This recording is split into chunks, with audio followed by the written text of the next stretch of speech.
السلام علیکم ورحمۃ اللہ وبرکاتہ، نحمده ونصلی علی رسولہ الکریم، اما بعد فاعوذ باللہ من الشیطان الرجیم، بسم اللہ الرحمن الرحیم، رب اشرح لی صدری ویسر لی امری واحلل عقدۃ من لسانی یفقہوا قولی۔ جادو لغوی معنی، جادو کے لیے عربی زبان میں سحر کا لفظ استعمال ہوتا ہے۔ ایک ہوتا ہے سحر، سحر ہوتا ہے صبح، ایک ہے سحر، تو دونوں میں فرق ہے۔ زبر سے جو ہے وہ صبح کے لیے استعمال ہوتا ہے، سحر کے وقت، سحری کا وقت جس سے ہے نا، ٹھیک ہے، وہ سحری نہیں ہوتا، وہ سحری ہوتا ہے۔ اور سحر کا لفظ جس کا لغوی معنی ہے دھوکہ دینا، ہیلا کرنا، حقیقت سے پھیرنا، باطل کو حق کی صورت میں ظاہر کرنا، باطل کو حق کی صورت میں ظاہر کرنا، کسی چیز کو ایسا ملمع کر کے پیش کرنا کہ دیکھنے والے حیران و ششدر رہ جائیں۔ کل ما لطف مأخذہ ودقہ، المعجم الوسیط میں اس کا معنی لکھا ہے وہ جس کی بنیاد لطیف اور انتہائی باریک ہو، یعنی لطیف کا مطلب غیر محسوس، پتہ ہی نہ چلے۔ سحر عربی زبان میں ہر اس عمل کو کہتے ہیں جو خفیہ کاروائی یا ہوشیاری اور چالاکی کے عوامل کا نتیجہ ہو۔ عوامل یعنی محرکات، یعنی جو کیا ہو اس کا نتیجہ ہو۔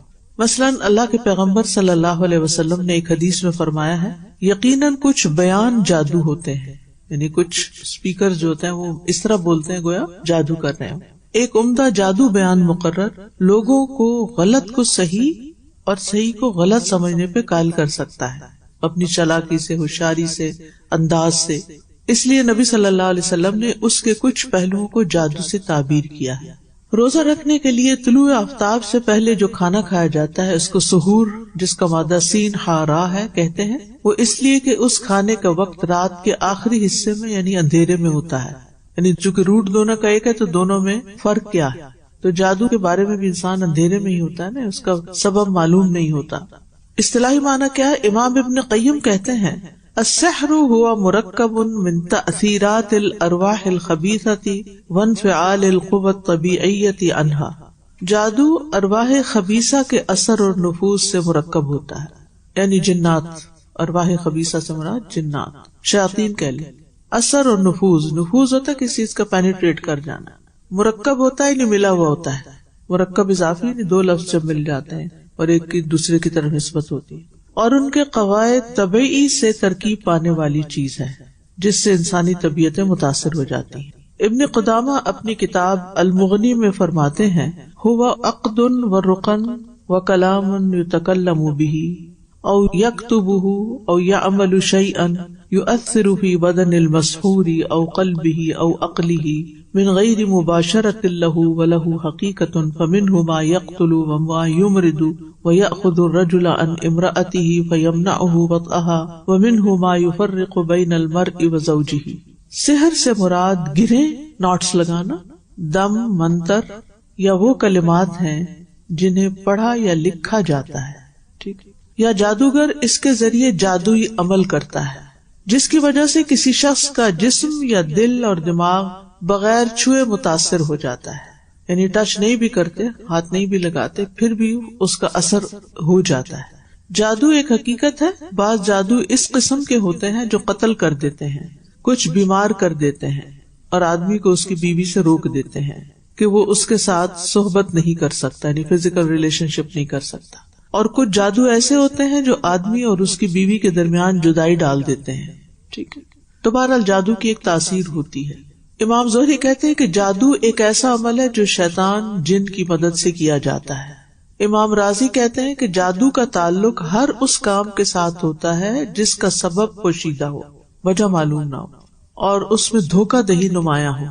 لیث رحمہ اللہ کہتے ہیں کہ جادو اس عمل کا نام ہے جس میں پہلے شیطان کا قرب حاصل کیا جاتا ہے، پھر اس سے مدد لی جاتی، یعنی غلط کام کیے جاتے ہیں جس سے شیطان خوش ہوتا ہے اور پھر وہ مدد کرتا ہے۔ اسی لیے لوگ خبیث کاموں کے ذریعے جنات کا تقرب حاصل کرتے ہیں، غیر اللہ کے نام پہ بکرے ذبح کر کے اور اس شرک کر کے، حرام کام کر کے، قبیح گناہوں کا ارتکاب کر کے شیطانوں کا قرب حاصل کرنے کے ساتھ جادو کو حاصل کرنے میں مدد لی جاتی ہے۔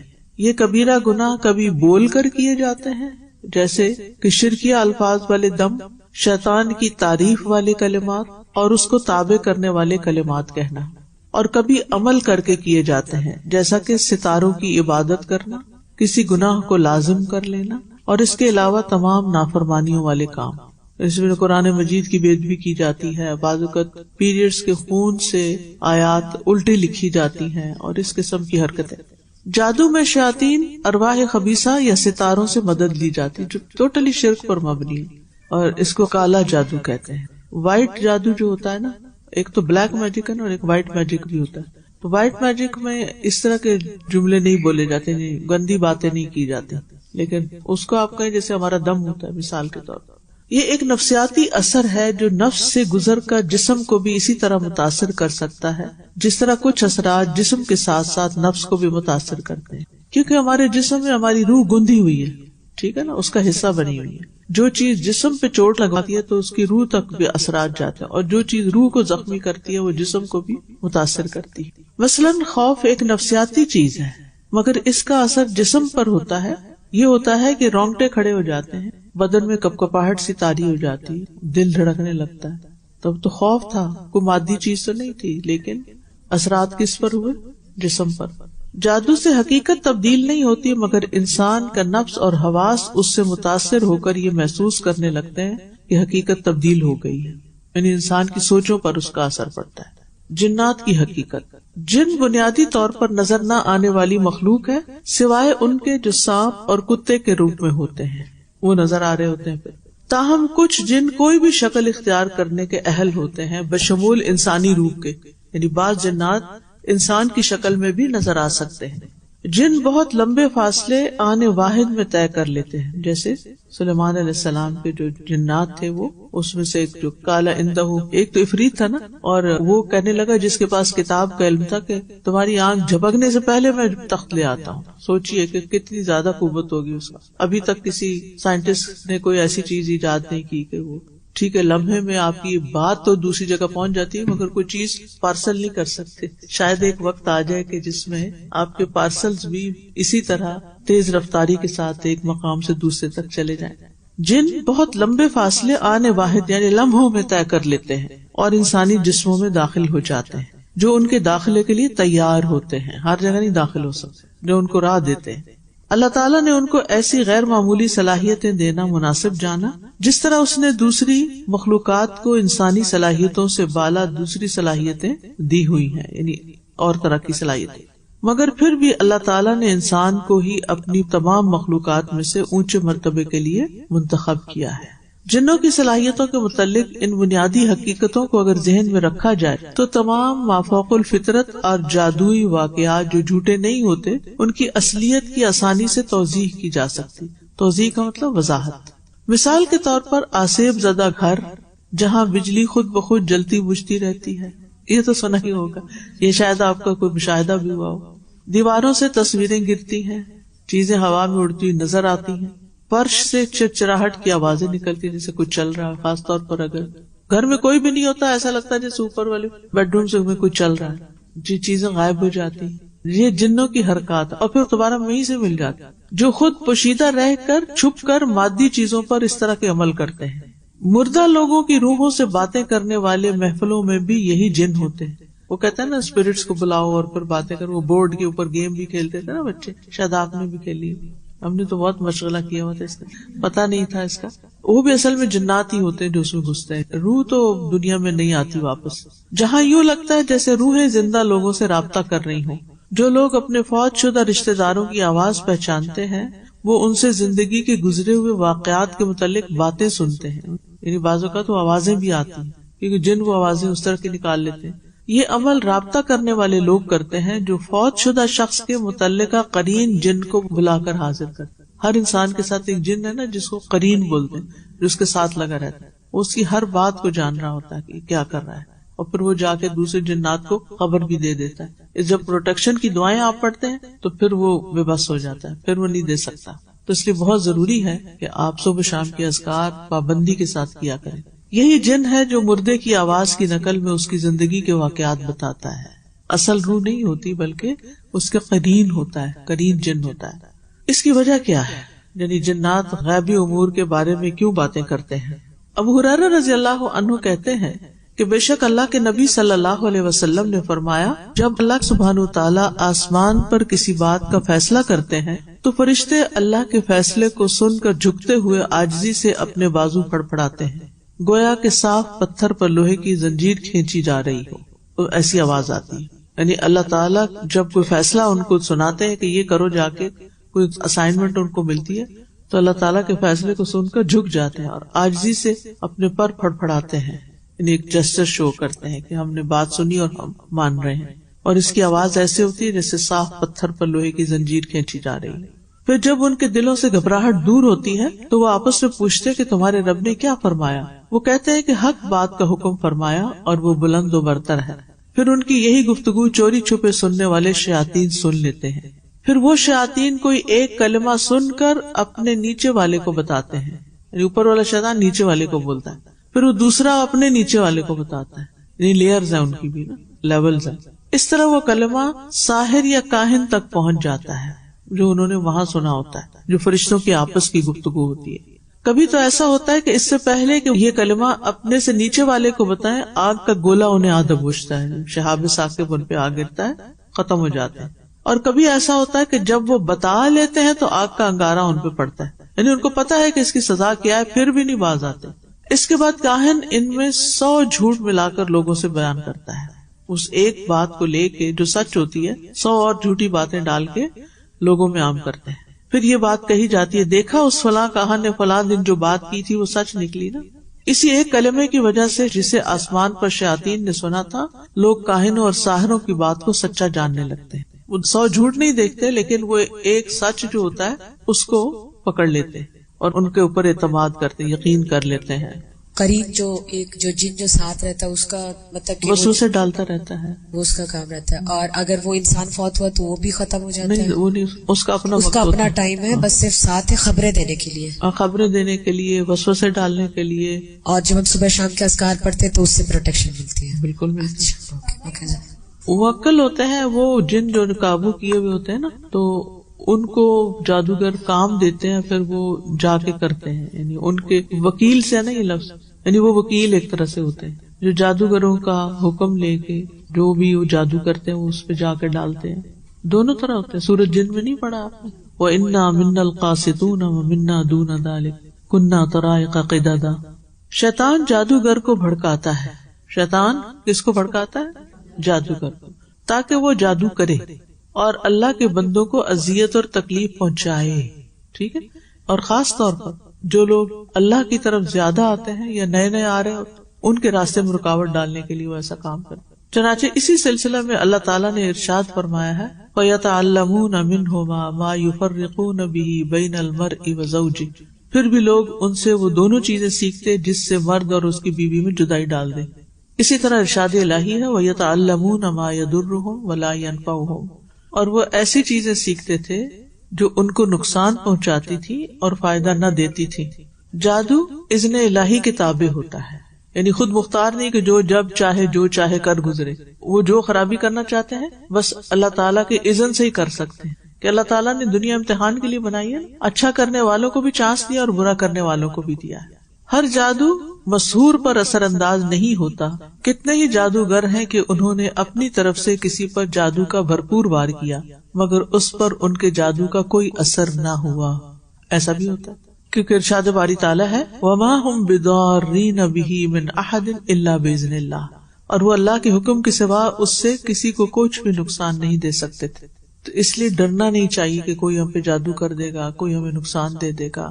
اللہ کے اذن سے ہی سب کچھ ہوتا ہے، تو ہمیں اللہ تعالیٰ کی مدد حاصل کرتے رہنا چاہیے تاکہ کیا نہ ہو، جادو اور نظر بد اور حسد اور ان سب چیزوں سے بچے رہیں۔ نفع و نقصان تو سارے کا سارا اللہ تعالیٰ ہی کے ہاتھ میں ہے، جیسا کہ حضرت معاذ رضی اللہ عنہ کی حدیث میں ہے کہ نبی صلی اللہ علیہ وسلم نے فرمایا، وَلَوْ اجْتَمَعُوا عَلَىٰ أَن يَضُرُّوكَ بِشَيْءٍ لَمْ يَضُرُّوكَ إِلَّا بِشَيْءٍ قَدْ كَتَبَهُ اللَّهُ عَلَيْكَ، اور اگر وہ تمہیں کچھ نقصان پہنچانے کے لیے جمع ہو جائیں تو اس سے زیادہ کچھ نقصان نہیں دے سکتے مگر جو اللہ نے تمہارے لیے لکھ دیا۔ ساری دنیا میں مل کر اگر تمہیں نقصان دینا چاہے تو کچھ نہیں بگاڑ سکتا۔ اگر جادوگر کا ہر وار چلتا ہوتا تو دنیا میں کوئی کام ہو سکتا؟ جہاز بھی نہ اڑتے، کیونکہ اگر کسی کو پتا چلتا کہ وہ جس سے حسد کرتے ہیں وہ جا رہا ہے کسی فلائٹ پہ حج کرنے، تو اس کو تو جانے نہیں دینا، چلو اس پہ جادو کرو، اس پہ تو نہیں چلا، چلو جہاز پہ جادو کرو. جن خود سے تھوڑی کرتے ہیں، ان سے کام لیا جاتا ہے، یہ بھی یاد رکھیے. تو جس پہ اثر ہوتا ہے نا وہ صرف اللہ کے اذن سے ہوتا ہے، لہٰذا اس کا توڑ بھی پھر اللہ ہی کرتا ہے، اللہ ہی سے پھر دعا کرنی چاہیے. جادوگر کا سحر اور جادو اس وقت تک تکمیل نہیں پاتا جب تک کہ وہ عظمت والے اللہ کے ساتھ کفر نہ کرے، شرک نہ کرے یا کفر نہ کرے، تب جادو کارگر ہوتا ہے. جادوگر مال سے انتہائی محبت کرتا ہے اور اسے کمانے کے لیے سادہ لوگوں کو دھوکہ اور فریب دیتا ہے. جب فرعون نے جادوگروں سے مطالبہ کیا کہ وہ موسیٰ علیہ السلام کا مقابلہ کریں تو انہوں نے بھی اس سے انعام کا یا مال کا مطالبہ کیا کہ ہمیں کچھ ملے گا. اللہ تعالیٰ نے اس واقعے کی خبر دیتے ہوئے فرمایا وَجَاءَ السَّحَرَةُ فِرْعَوْنَ قَالُوا إِنَّ لَنَا لَأَجْرًا إِن كُنَّا نَحْنُ الْغَالِبِينَ قَالَ نَعَمْ وَإِنَّكُمْ لَمِنَ الْمُقَرَّبِينَ. اور جادوگر فرعون کے پاس آئے اور کہنے لگے اگر ہم غالب آ گئے تو ہمارے لیے انعام تو ہوگا. اس نے کہا ہاں، اور بے شک تم میرے مقرب لوگوں میں سے ہو جاؤ گے. جادوگر لوگوں سے بھی شرک کرواتے ہیں. جادوگر دوسرے کے ساتھ مکر بازی اور فریب دہی کرتا ہے اور انہیں شرک کی طرف دعوت دیتا ہے. وہ اپنے پاس آنے والوں کو غیر اللہ کے نام پر جانور ذبح کرنے کا حکم دیتا ہے. جادوگر لوگوں کو یہ دھوکہ دیتا ہے اور انہیں وہم میں مبتلا کرتا ہے کہ وہ اپنے پاس آنے والوں کے بارے میں یہ جانتا ہے کہ وہ کن امراض اور بیماریوں میں مبتلا ہیں تاکہ ان کا دل اس سے جڑ جائے، اور اپنے پاس آنے والوں کو یہ دھوکہ بھی دیتا ہے کہ وہ ان امراض اور اسقام کو دور کرنے والے آیات قرآنی پر مشتمل طلسم بھی جانتا ہے. اگر آپ کو کبھی کسی ایسے شخص سے ملنے کا یا اس کے باتیں سننے کا اتفاق ہوا ہو تو آپ دیکھیں گے کہ ان جادوگروں کی باتوں میں اپنی بہت ساری تعریفیں اور کارناموں کا ذکر، یا ان کے جو چیلے ہوتے ہیں نا باہر بیٹھے ہوئے، وہ ایسی ایسی باتیں کریں گے کہ جس سے یوں لگے گا جیسے نعوذ باللہ یہ خدا ہو. ہمارے کسی قریبی رشتے دار کی شادی کا مسئلہ تھا. ان کو ایک لڑکی پسند آ گئی جو کسی بریلوی خاندان سے تھی، تو ان کو انہوں نے رشتہ ڈالا. جب رشتہ ڈالا تو انہوں نے کہا ہمارے سارے فیصلے ہمارے پیر صاحب کرتے ہیں، تو اگر آپ ان سے جا کے مل لیں اور وہ اس کو اپروو کر دیں تو ہم شادی کر دیں گے. انہوں نے مجھ سے ریکویسٹ کی کہ پلیز آپ چلیں، آپ کی بات سن لیں گے تو آپ ہماری سفارش کر دیں. میں نے کہا چلو ٹھیک ہے، میں چلی جاتی ہوں. وہ ایسا موقع تھا کہ مجھے یہ سسٹم قریب سے دیکھنے کا، اپنی آنکھوں سے دیکھنے کا موقع ملا. اس سے پہلے کبھی کوئی ایسی چیز دیکھی نہیں تھی. تو بہرحال جب میں گئی تو ہمیں ایک ویٹنگ ایریا میں بٹھایا گیا. اس ویٹنگ ایریا میں کچھ ایسے افراد بیٹھے ہوئے تھے جو ہمارے پاس آ کر پیر صاحب کی پتہ نہیں کون کون سی کرامتیں بیان کرنے لگے کہ وہ یہ بھی کر لیتے ہیں، وہ فلاں کرتے ہیں، وہ فلاں، یعنی ایسی ایسی انہونی سی باتیں. اور ہمیں تو کچھ لینا دینا نہیں تھا، اس لیے ہم خاموشی سے سنتے رہے جو بھی. لیکن ایک اندازہ ضرور ہوا کہ یہ لوگ ان کا کاروبار چلاتے ہیں، مارکیٹنگ مینیجر آج کی اصطلاح میں یہی کہہ سکتے ہیں. تو بہرحال بڑی حیرت ہوئی. پھر ساری جگہوں کو میں جائزہ لیا کیا کیا ہوتا ہے. تو وہاں ایک گدی سی پڑی ہوئی تھی اور صوفہ ٹائپ گدی، اور اس کے آگے ایک ٹوکری پڑی ہوئی تھی، اس کے اندر کوئی کاغذ تھے چھوٹے چھوٹے لکھے ہوئے، شاید وہ پرنٹ کرا کے کوئی تعویذ رکھے ہوتے، جو آتے ہوں گے ان کو دیتے ہوں گے. فلور سیٹنگ بنی ہوئی تھی اور ایک خاتون بھی تھی وہاں. تو کہنے لگی کہ مجھے یہ بچہ ان پیر صاحب نے دیا ہے. یعنی یہ میرے اپنے کانوں کی خود میں نے یہ بات سنی. یہ ایک تو تھا نا سیکنڈ ہینڈ انفارمیشن کہ یہ بچہ ان پیر صاحب نے دی. انا للہ و انا الیہ راجعون.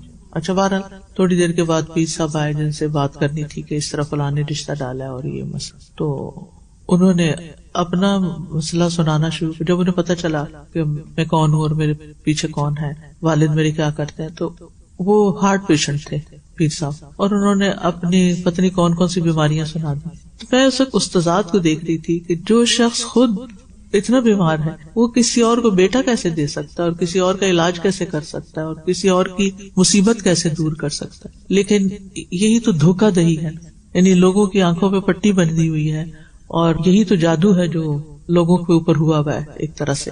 تو بہرحال ایک ایک چیز کو میں کریٹیکلی دیکھتی رہی کہ یعنی باتوں میں تضاد کیا ہے، اور یہ ہو کیا رہا ہے، اور یہ کیا کاروبار چلا ہوا. تو یہ جسٹ اے بزنس، اس میں کوئی حقیقت نہیں ہے. ٹھیک ہے کچھ اللہ کے نیک لوگ ہوتے ہیں، دوسروں کے لیے دعا کرتے ہیں، دوسروں کو اچھی ایڈوائس دیتے ہیں، ان کو گائیڈنس دیتے ہیں. کوئی اپنا مسئلہ ان کے پاس لے کے جاتا ہے، وہ سنتے ہیں، تسلی دیتے ہیں. کوئی دعا پڑھنے کو بتاتے ہیں کسی قسم کا کوئی شرک نہیں ہوتا. تو پہلے زمانے میں ایسے کاؤنسلرز تو نہیں ہوتے تھے, نہ ہی کوئی سائیکالوجسٹ ہوتے تھے, نہ ہی بہت زیادہ ذہنی بیماریاں ہوتی تھی, لیکن ہر بستی میں, علاقے میں, شہر میں کچھ بابے وغیرہ ہوتے تھے جو بزرگ ہوتے تھے, جن کے پاس بڑی حکمت ہوتی تھی, نیک ہوتے تھے, عبادت گزار ہوتے تھے, لوگ ان کا احترام کرتے تھے, ان کے پاس چلے جاتے, تھوڑی دیر ان کی مجلس میں بیٹھ کر اپنے غم بھول جاتے.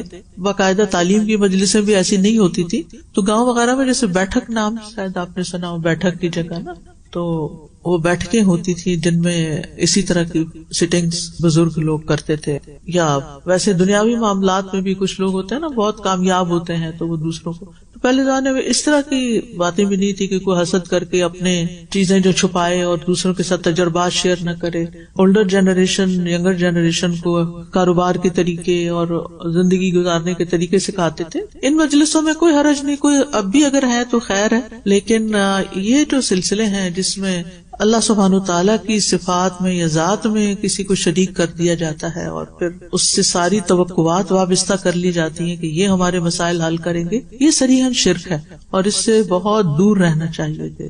کہ عموماً یہ ہوتا ہے کہ جب کسی پہ کوئی مصیبت آتی ہے نا, کوئی بیماری آ گئی جو ٹھیک نہیں ہو رہی, یا کوئی کام رکا ہوا یا اٹکا ہوا, انسان کہتا ہے بس کسی بھی طرح حل ہو, ڈزنٹ میٹر کون ہے کیا ہے, مجھے تو اپنے مسئلے سے نا, میں تو جا رہا ہوں. تو وہاں جا کے ایمان بھی کھو دیتا ہے, دنیا تو گئی, دین بھی کھو کے آ گئے. تو اس سے بچنا چاہیے.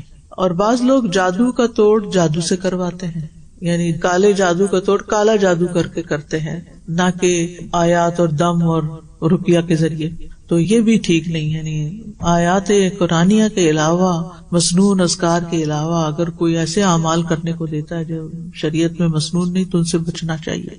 بعض لوگ کہتے ہیں اچھا یہ تالا لو اور اس کو لاک کرو اور اس کے اوپر پتہ نہیں کیا پڑھو اور اس کو پانی میں ڈال دو. اور ابھی صبح مجھے کسی نے ویڈیو بھیجی, کیونکہ میں اس پر ہی مزید پڑھ رہی تھی اور دیکھ رہی تھی, تو اس میں کوئی شخص ایک درخت سے ایک کارڈ سا اتار رہا تھا جس پہ ایک عورت کی تصویر تھی, کہ یہ کسی نے اس عورت پہ جادو کر کے تو اس درخت کے ساتھ لٹکایا ہوا. تو تصویر دکھا رہا تھا اسکرین پر کہ جس عورت کی بھی تصویر ہے وہ اپنا توڑ کرا لے. اب پتہ نہیں اس کا کیا مطلب تھا توڑ کروانے کا, اور پیچھے قبرستان تھا پورا, وہ قبرستان کا درخت تھا.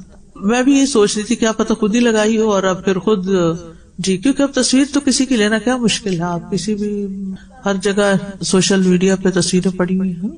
ہمارے گاؤں میں یہ بہت کلچر ہے, بہت زیادہ کلچر ہے, کیونکہ مجھے پتا ہے ہم گاؤں جاتے تھے تو وہاں کے لوگوں سے کہا جائے کہ پیسے ہیں, زمینیں بکی ہیں, تو عمرہ حج کر لیں, تو ناؤز باللہ وہ جاتے ہیں سندھ میں کوئی مزار ہے تو وہاں کے 7 چکر لگا کے آتے ہیں, یعنی کہ 7 ٹرپس. تو وہ کہتے تھے ہمارا تو حج ہو گیا, تم عمرے کی باتیں کر رہی ہو, لٹرلی. اور اس کے بعد اسی طرح میری اپنی سسٹر کے کوئی میرٹل پرابلم چل رہے تھے, تو ہمیں کسی نے کہا فلانی جگہ, اور وہ بتایا کہ یہ پرانا زمانہ تھا جب ہم لوگوں کو بالکل اویئرنیس نہیں تھی, بہت چھوٹے چھوٹے ہوتے تھے. تو گئے بڑے گھر والے, اور اس نے کہا, پیر نے کہا کہ اتنے گز کفن کا کپڑا لے آئے آپ. میں نے بہت کلوزلی یہ چیزیں دیکھی ہوئی ہیں, اور کفن کا کپڑا لے آئے اور میں جا کے قبرستان میں دفناؤں گا. جس سے یہ لوگ بھاگ آئے تھے, لیکن یہ بہت کلوزلی. اور جہاں تک جنوں کی بھی بات ہے, جب بھی کوئی بتاتا تھا کہ جن ہے, اور میں آج سے پہلے اس حقیقت کو نہیں مانتی تھی کہ ان کاموں میں جن بھی انوالو ہوتے ہیں, لیکن مجھے یہ یاد ہے کہ ہمارے اپنے گھر سمیت بہت گھروں میں اونچے درخت جہاں کوئی انسان نہیں پہنچ سکتا, وہاں تعویذ بندے ہوتے تھے, یا زیر زمین خون والے کپڑے دفن ہوئے تھے, لٹرلی دفن ہوئے ہوتے تھے. تو وہ آپ نے کسی انسان کو دیکھا نہیں ہے, بہت سیکیور ایریا ہے, وہاں پہ کیمراز لگے ہوتے تھے, وہ فوجی ایریا تھا, پھر بھی کر جاتے تھے. اور کبھی وہ مالی نے درخت کاٹنا تو جب اوپر سے وہ سارا کچھ گر جانا تب تعویذ اس کے, تو سوچنا یہ کون کر سکتا ہے, سیڑھی بھی نہیں جا سکتی. اب چیزیں ایگزسٹ تو کرتی. پھر یہ کہ خاص طور پر میاں بیوی میں جھگڑے ڈلواتے ہیں اور طلاقیں, اور ساس بھی اسی جادوگر کے پاس جا رہی ہے اور بہو بھی, وہ دونوں کو دھوکہ دے رہا ہے کیونکہ وہ گلی محلے میں ایک ہی ہے. جادوگر کا نقصان پورے معاشرے پر مرتب ہوتا ہے, اور اس کے افعال ظلمت در ظلمت اور اندھیروں پر اندھیرے ہوتے ہیں. وہ معاشرے کے کتنے ہی افراد کو شرک میں پھنسا چکے ہیں اور ان پر مصائب و مشکلات گھر آئی ہیں. کئی سعادت مند اور ہنستے کھیلتے خاندان تتر بتر ہو کر رہ گئے ہیں. جادوگر نے 2 پیار کرنے والے میاں بیوی میں جھگڑا اور تفرقہ پیدا کر دیا, اور اس کے نتیجے میں بے قصور بچے زندگی کی تلخیوں کو چکھنے پر مجبور ہو چکے ہیں, اور ان کے ماں باپ کے جھگڑوں کی بنا پر وہ بچے انحراف اور کجربی میں مبتلا ہو چکے ہیں. یہ جادوگر لوگوں کو مصائب اور غموں اور پریشانیوں میں مبتلا کر دیتے ہیں. کتنے ہی صحت مند تندرست لوگ ہیں جن کی بیماری کا باعث یہ جادوگر بن گئے ہیں. کتنے ہی فقیر اور نادار لوگ ہیں کہ جو جادوگروں کے ہاتھوں چھنی عافیت کی بازیابی کے لیے قرضوں کے نیچے دب گئے ہیں. اور اپنے علم غیب کے دعوے اور اپنی مذمومہ دوا کے عوض جادوگر کتنے ہی لوگوں کی بڑی بڑی رقمیں ہڑپ کر جاتے ہیں۔ قرآن میں جادو کا ذکر، قرآن کا وجود اور تاثیر۔ قرآن مجید میں تقریباً 60 مقامات پر سحر، جادو کا لفظ استعمال ہوا ہے۔ بعض لوگ جادو کی حقیقت اور اثرات کے انکاری ہوتے ہیں، یہ سوچ اسلامی عقیدہ کے خلاف ہے۔ قرآن مجید کا مطالعہ بتاتا ہے کہ جادو سے فی الواقع کسی انسان کو متاثر کیا جا سکتا ہے، یہ وجود اور تاثیر رکھتا ہے۔ اور ہم جانتے ہیں کہ نبی صلی اللہ علیہ وسلم پر بھی جادو کیا گیا تھا۔ صحیح بخاری کی روایت ہے، حضرت عائشہ کہتی ہیں کہ رسول اللہ صلی اللہ علیہ وسلم پر جادو کر دیا گیا تھا اور اس کا آپ پر یہ اثر ہوا تھا کہ آپ کو خیال ہوتا کہ آپ اپنی بیویوں کے پاس گئے، حالانکہ آپ ان کے پاس نہیں گئے ہوتے تھے۔ سفیان ثوری کہتے ہیں جب اس کا یہ اثر ہوا تو یہ جادو کی سب سے سخت قسم ہے۔ پھر آپ نے فرمایا، عائشہ تمہیں معلوم ہے اللہ سے جو بات میں نے پوچھی تھی اللہ نے اس کا جواب دے دیا ہے۔ میرے پاس 2 آدمی آئے، ایک میرے سر کے پاس بیٹھ گیا، دوسرا میرے پاؤں کے پاس۔ تو میرے سر کے پاس بیٹھنے والے نے دوسرے سے کہا ان صاحب کا کیا حال ہے؟ دوسرے نے جواب دیا ان پر جادو کر دیا گیا۔ اس نے پوچھا کہ کس نے ان پر جادو کیا؟ جواب دیا کہ لبید بن عاصم نے، جو یہودیوں کے حلیف بنو زریق میں سے ایک منافق شخص ہے۔ اس نے پوچھا ان پر کس چیز میں جادو کیا گیا؟ جواب دیا کہ کنگھی اور اس سے جھڑنے والے بالوں میں۔ اس نے پھر پوچھا جادو کہاں ہے؟ اس نے کہا نر کھجور کے خوشے میں جو زروان کے کنویں کے اندر رکھے وہ پتھر کے نیچے دفن ہے۔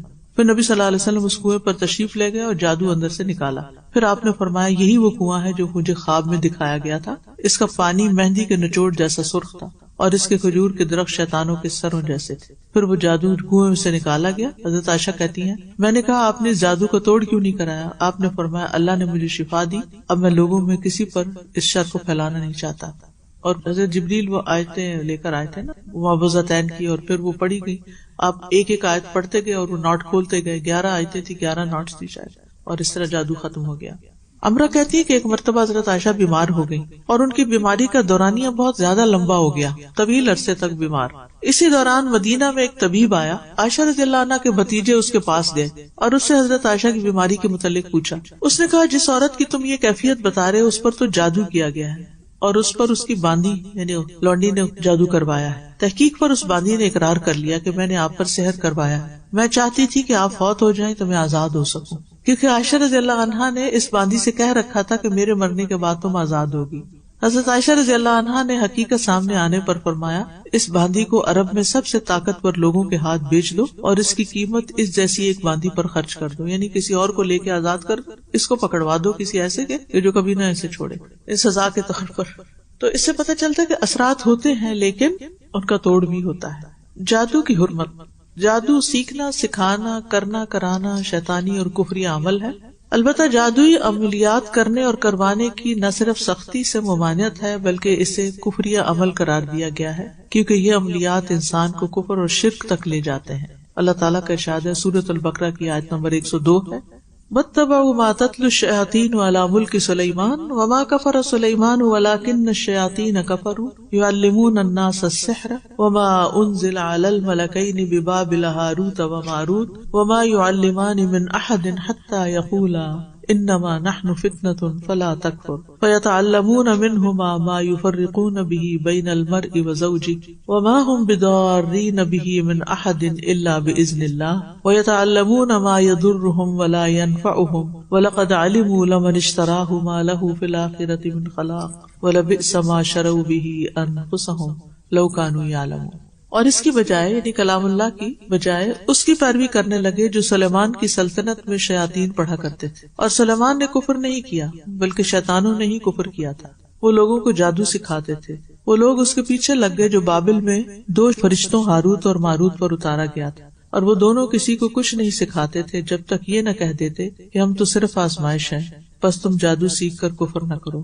پھر بھی لوگ ان دونوں سے ایسا جادو سیکھتے جس سے مرد اور اس کی بیوی میں جدائی ڈال دیں، اور وہ اللہ کے حکم کے سوا اس سے کسی کو کچھ بھی نقصان نہیں دے سکتے تھے، اور وہ جادو سیکھتے تھے جو ان کو نقصان پہنچاتا تھا اور فائدہ نہ دیتا تھا، اور یقیناً وہ جانتے تھے کہ جس نے اس کو خریدا اس کا آخرت میں کچھ حصہ نہیں، اور یقیناً کتنا برا تھا جس کے بدلے انہوں نے اپنی جانوں کو بیچ ڈالا، کاش وہ جانتے ہوتے۔ تو یہ آیت دلیل ہے کہ جادو سیکھنا شیطانی کام اور کفر ہے، اور اس کا سیکھنے والا کافر ہے۔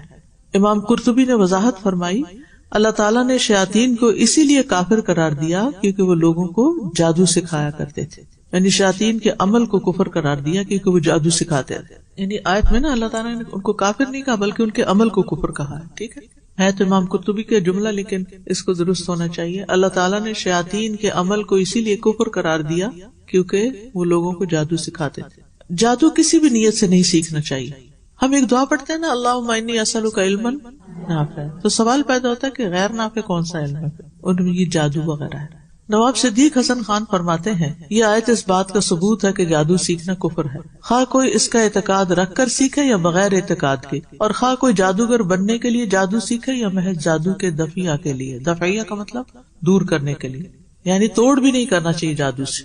جادو کا توڑ جادو سے نہیں ہونا چاہیے. حافظ ابن حجر فرماتے ہیں اس آیت سے یہ استدلال کیا گیا ہے، یعنی دلیل لی گئی. استدلال کا مطلب ہوتا ہے دلیل لی گئی ہے کہ جادو کفر ہے اور اسے سیکھنے والا کافر ہے. اور یہ بات جادو کی بعض قسموں سے خود واضح ہو جاتی کہ جن میں شیاطین اور ستاروں کی پوجا کی جاتی ہے، اور اب اس لیے وہ کفری اعمال ہیں. جادو ہلاک کرنے والی چیز ہے. رسول اللہ صلی اللہ علیہ وسلم نے فرمایا اجتنبوا الموبقات الشرک باللہ والسحر، ہلاک کرنے والی چیزوں سے بچو، اللہ کے ساتھ شرک اور جادو. ابو موسیٰ رضی اللہ عنہ سے مروی ہے کہ نبی صلی اللہ علیہ وسلم نے فرمایا ثلاثۃ لا يدخلون الجنۃ مدمن خمر وقاطع رحم ومصدق بالسحر. 3 شخص جنت میں نہ جائیں گے، دائمی شرابی، قطع رحمی کرنے والا، رشتوں کو کاٹنے والا، اور جادو کو جائز سمجھنے والا. جادو کو جائز سمجھنے والا، کرے یا نہ کرے لیکن جو غلط چیز ہے اس کو غلط کہنا چاہیے. جادوگر کی سزا کیا ہے؟ جمہور فقہا اور علماء اسلام کا بالعموم نقطہ نظر یہ ہے کہ جادوگر کی سزا قتل ہے. حافظ ابن کثیر امام احمد بن حنبل کے حوالے سے لکھتے ہیں صح عن ثلاثۃ من اصحاب النبی صلی اللہ علیہ وسلم فی قتل الساحر. نبی صلی اللہ علیہ وسلم کے 3 صحابہ سے بسند صحیح ثابت ہے کہ انہوں نے جادوگروں کو قتل کیا تھا. بجالہ بن عبدہ فرماتے ہیں عمر رضی اللہ عنہ نے اپنی وفات سے تقریباً 1 ماہ پہلے لکھ کر بھیجا کہ ہر جادوگر کو خواہ مرد ہو یا عورت قتل کر دو، تو ہم نے ایک دن میں 3 جادوگر قتل کیے. ابو عثمان نہدی فرماتے ہیں ولید بن عتبہ کے پاس سے ایک شخص جادوئی عملیات دکھا رہا تھا. اس نے جادو کے ذریعے یہ دکھایا کہ اس نے ایک شخص کو ذبح کر کے اس کا سر تن سے جدا کر دیا. ہمیں یہ دیکھ کر تعجب ہوا کہ اس نے پھر اس کا سر واپس جوڑ دیا. پھر ایک صحابی جندب نے اس جادوگر کو قتل کر دیا. آپ نے کبھی یہ تماشا دیکھا ہے مداری کا؟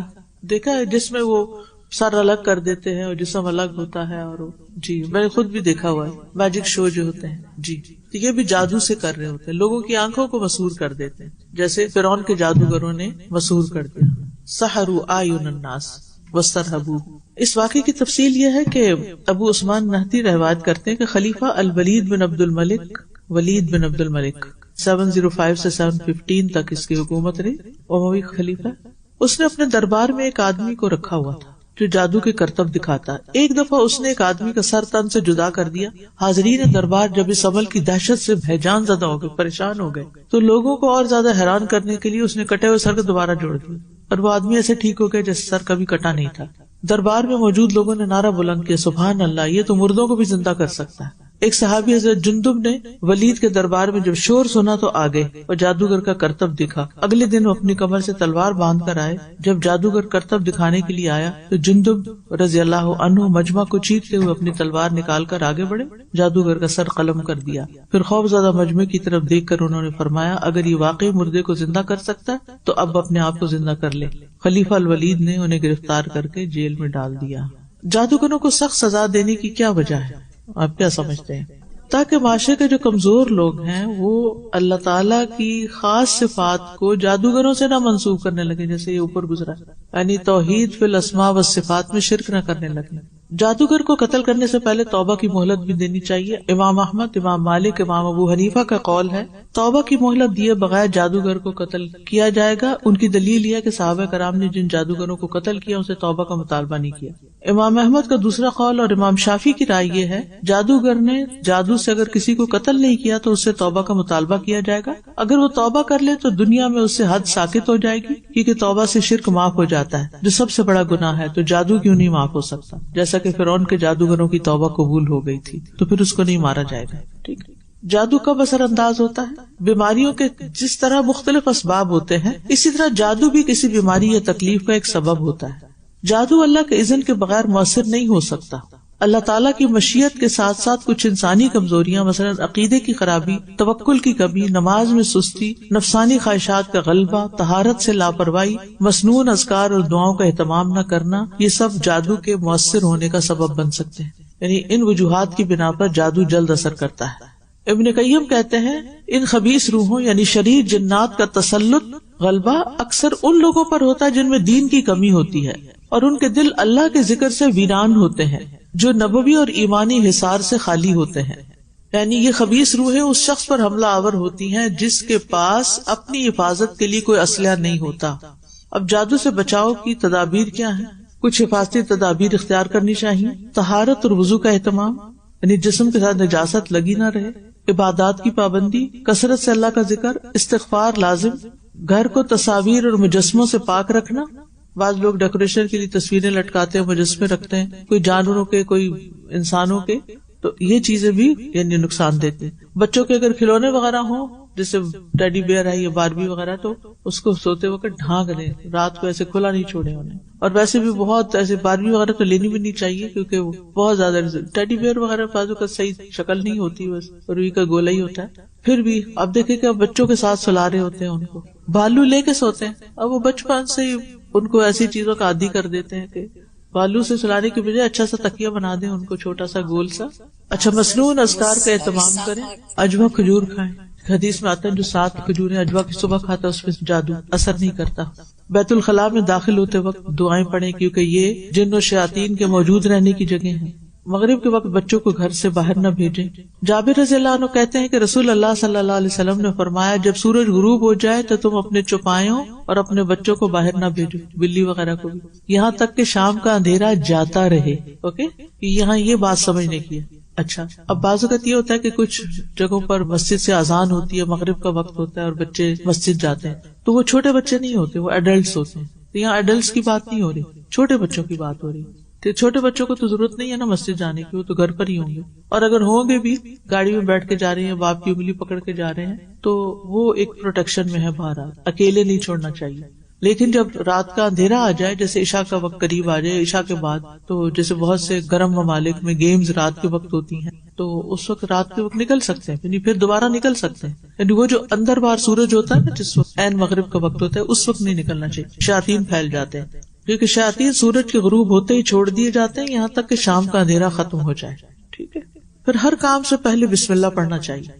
رسول اللہ صلی اللہ علیہ وسلم نے فرمایا جب آدمی اپنے گھر میں داخل ہوتا ہے تو وہ داخل ہوتے وقت اور کھانا کھاتے وقت اللہ کا نام لیتا ہے تو شیطان کہتا ہے آج تمہارے لیے اس گھر میں نہ رات گزارنے کی جگہ نہ شام کا کھانا. اور جب وہ اپنے داخل ہونے کے وقت اللہ کا نام نہیں لیتا تو شیطان کہتا ہے کہ تم نے رات گزارنے کی جگہ پا لی. اور جب کھانا کھاتے وقت اللہ کا نام نہیں لیتا شیطان کہتا ہے تم نے رات گزارنے کی جگہ بھی پا لی اور شام کا کھانا بھی پا لیا. پھر یہ ہے کہ دائیں ہاتھ سے کھائیں، شیطان بائیں ہاتھ سے کھاتا ہے. ٹھیک ہے. اب جادو کا علاج کیا ہو؟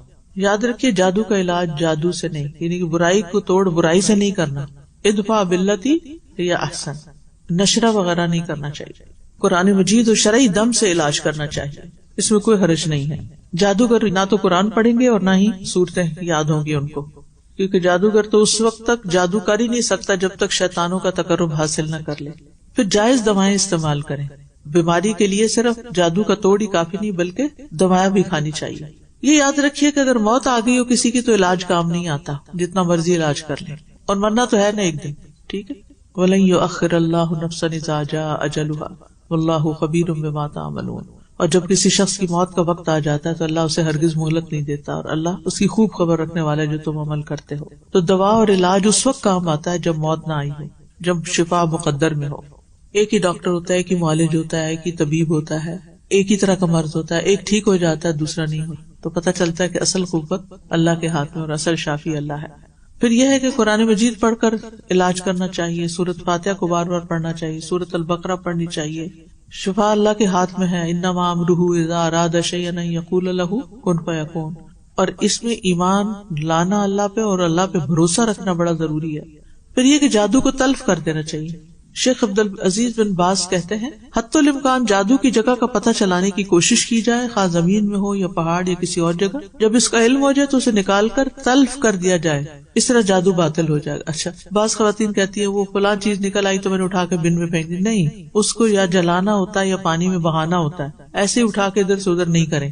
ٹھیک، جیسے رسول اللہ صلی اللہ علیہ وسلم پر جب جادو ہوا تو آپ نے کنویں پر جا کر جادو نکالا. اب سوال یہ کہ اس جگہ کا کیسے پتہ چلے؟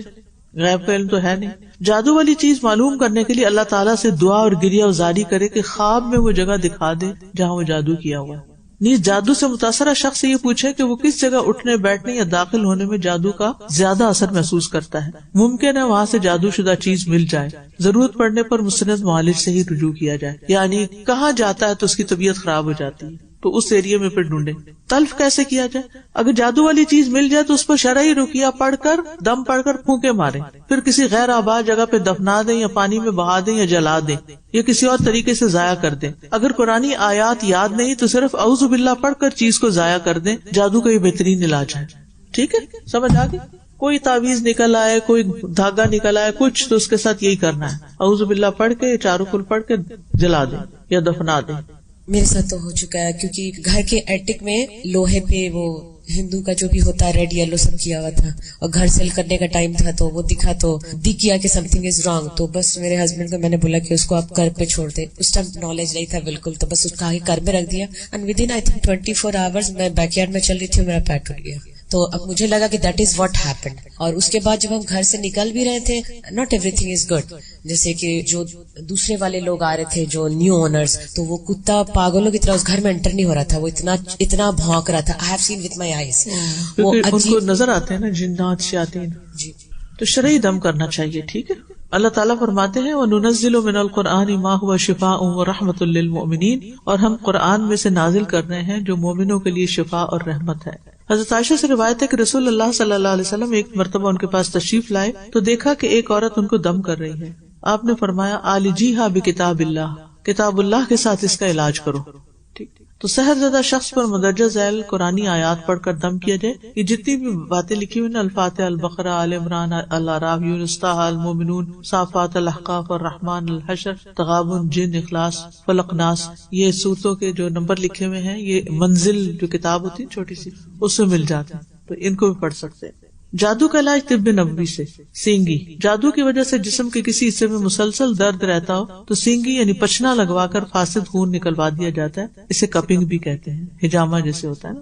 آپ صلی اللہ علیہ وسلم نے فرمایا من احتجم ل17 و19 و21 کان شفاء من کل داء، جس نے قمری ماہ کی 17، 19 اور 21 تاریخوں کو سینگی لگوائی اسے ہر بیماری سے شفا ہو جائے گی. تو اس لیے آف اینڈ آن حجامہ کروا لینا چاہیے. کلونجی، رسول اللہ صلی اللہ علیہ وسلم نے فرمایا فی الحبۃ السوداء شفاء من کل داء الا السام، کلونجی کے دانوں میں موت کے علاوہ ہر بیماری کی چیز شفا ہے. اسے کھا بھی سکتے ہیں، پانی بھی اس کا نکال کے پی سکتے ہیں، اس کا تیل لگا سکتے ہیں، اس کی دھونی دے سکتے ہیں. کلونجی کے تیل پر دم کر کے مریض کے متاثرہ حصوں پر مالش کریں اور کلونجی کے دانوں پر دم کر کے مریض کو کھلائیں، انشاءاللہ شفا ہوگی. اس میں آپ دیکھیں کہ کلونجی کا تیل گھر میں ہم نکال نہیں سکتے، اگرچہ اب ایسی مشینیں آ گئی کہ جس میں گھر میں بھی تیل نکالا جا سکتا، لیکن اس سے بہتر یہ ہے کہ پھر آپ آرگینک تیل لے لیں، یا پھر یہ ہے کہ زیتون کے تیل میں کلونجی ڈال کے اندازے سے، جیسے 1 کپ تیل ہے تو 1 چمچ کلونجی اس میں ڈال کے اس کو خوب بوائل کریں تاکہ سارا اثر جو ہے تیل میں آ جائے، وہ بھی کلونجی آئل بن جائے گا. شہد، نہار منہ شہد کھائے، پانی میں ملا کر بھی استعمال کیا جا سکتا ہے. اللہ تعالیٰ فرماتے ہیں یخرج من بطونها شراب مختلف الوانه فیہ شفاء للناس، ان کے پیٹ سے ایک ایسا شربت نکلتا ہے جس کے مختلف رنگ ہیں، اس میں لوگوں کے لیے شفا ہے. یہ اللہ تعالیٰ نے خود فرمایا کہ شہد میں شفا ہے، اللہ نے رکھی. رسول اللہ صلی اللہ علیہ وسلم نے فرمایا الشفاء فی ثلاثۃ، فی شرطۃ محجم او شربۃ عسل او کیۃ بنار وانا انہا امتی عن الکی. شفا 3 چیزوں میں ہے، پچنا لگوانے میں، یا شہد پینے میں، یا آگ سے داغنے میں، اور میں اپنی امت کو آگ سے داغنے سے منع کرتا ہوں. آب زمزم، نبی اکرم صلی اللہ علیہ وسلم نے فرمایا خیر ماء علی وجہ الارض ماء زمزم فیہ طعام من الطعم وشفاء من السقم. روئے زمین پر سب سے بہترین پانی زمزم ہے، یہ کھانے کا کھانا ہے اور بیماری سے شفا ہے. زیتون کا تیل، رسول اللہ صلی اللہ علیہ وسلم نے فرمایا کلوا الزیت وادہنوا بہ فانہ من شجرۃ مبارکہ، زیتون کھاؤ اور اس کو لگاؤ بھی، بے شک یہ مبارک درخت سے ہے. ٹھیک ہے، یہ بھی علاج ہے، بیری کے پتوں سے علاج. ابن بطال نے ذکر کیا کہ وہب بن منبہ کی کتابوں میں ہے یأخذ 7 ورقات من سدر اخضر فيدقه بين حجرين ثم يضربه بالماء ويقرأ فيه آية الكرسي والقوافل ثم يحسو منه 3 حسوات ثم يغتسل به فإنه يذهب عنه كل ما به وهو جيد للرجل إذا حبس عن أهله. سبز بیری کے 7 پتے لے کر اسے 2 پتھروں کے درمیان کوٹ لیں،